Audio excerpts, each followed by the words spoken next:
দাদা? তুমি সত্যি বলছো দাদা? আমি তো কতবার এখানে আসার জন্য বলেছি। ওর ব্যাংক করে কলকাতার মাঝে পেয়েছিলাম, কিন্তু গ্রামের মাঝেও যে এত সুন্দর প্রতিমা লুকিয়ে থাকতে পারে তা অবশ্য কল্পনা করেছিলাম আমার বান্ধবী প্রতিমা দাদার বিয়ে রাখে।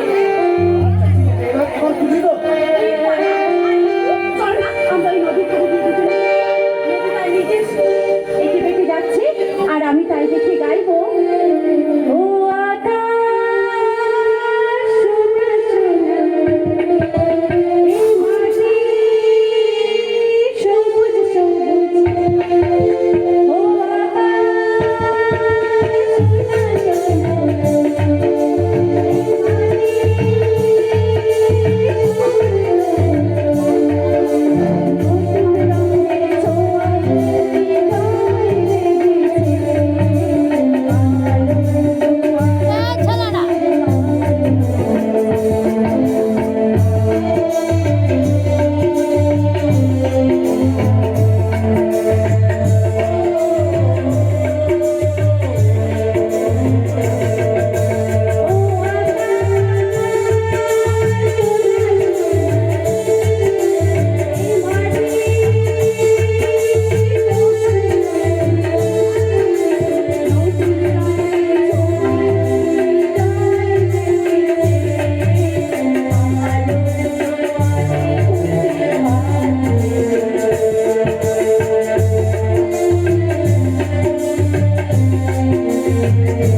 তোর মুখে যেন চির অম্লান হয়ে থাকে। দাদা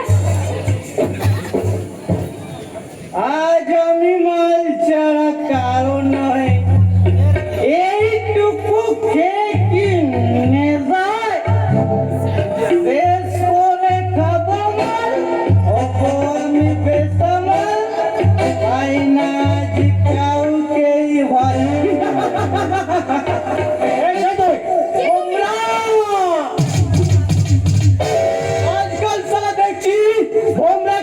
ফুলের খোঁজ করতে হয় না, সালা ফুলে ভরে খুঁজে খুঁজে বেড়াচ্ছে।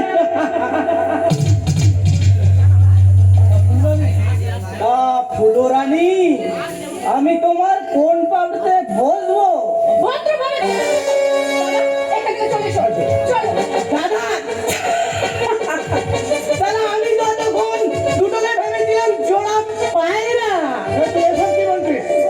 আরে নমস্কার সম্বন্ধী মশাই, আর কেন লজ্জা দিচ্ছ মাইরি? একটু সাইড কাটো না, ততক্ষণে বোনায় আমার ওই ভ্রমকুমারী বোনটা নিয়ে নারীকে এতটা দুর্বল ভাবিস না রে শয়তান।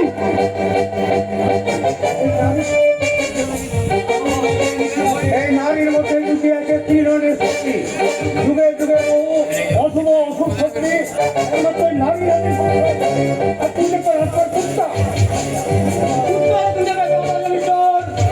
এসো এসো এসো গুরু এসো, তোমার পুজোর ফুল আমি একেবারে তুলে রেখেছি। একটা মেয়ের হাতে চোখে মাটিতে মুখ চুপে করে থাকে, সে একটা নেরি কুত্তা। তোমার গা চাটতে গিয়েছিল বলে বড্ড খোঁজ করেছিল না, এখন এই কালি আর কালো থামার মাঝে তোমার বোনা খোঁজ করতে পারবে তো? তুই যদি এখনো পর্যন্ত তোর এই পাশবিক প্রবৃত্তিকে সংযত করতে না পারিস, তাহলে খবর খেয়ে তোকে মরতে হবে। আমি মুচড়ে ভেঙে দেব। চলে যাও, চলে যাও এখান থেকে।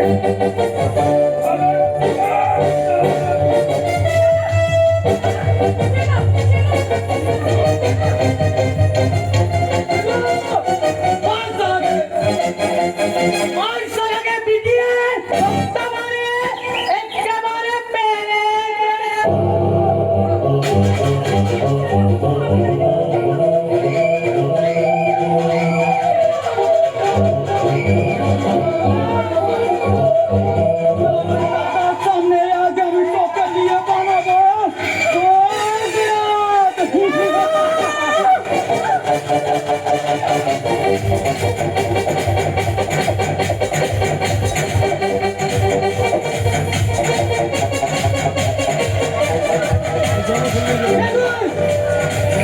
উল্কা উল্কা হ্যাঁ উল্কা তোদের মতো শয়তানের দল ফুলের মতো নারীকে নিয়ে বেবিচারের সার্কাস খেলায় মাত্র হয়। তোদের মতো সমাজ বিরোধীদের জন্য আমার দেশের অসহায় মা বোনের আয় লাঞ্ছিত হয়। এই কারণেই বজ্রের গতিতে লাফিয়ে পড়বে এই উল্কা উল্কা একেবারে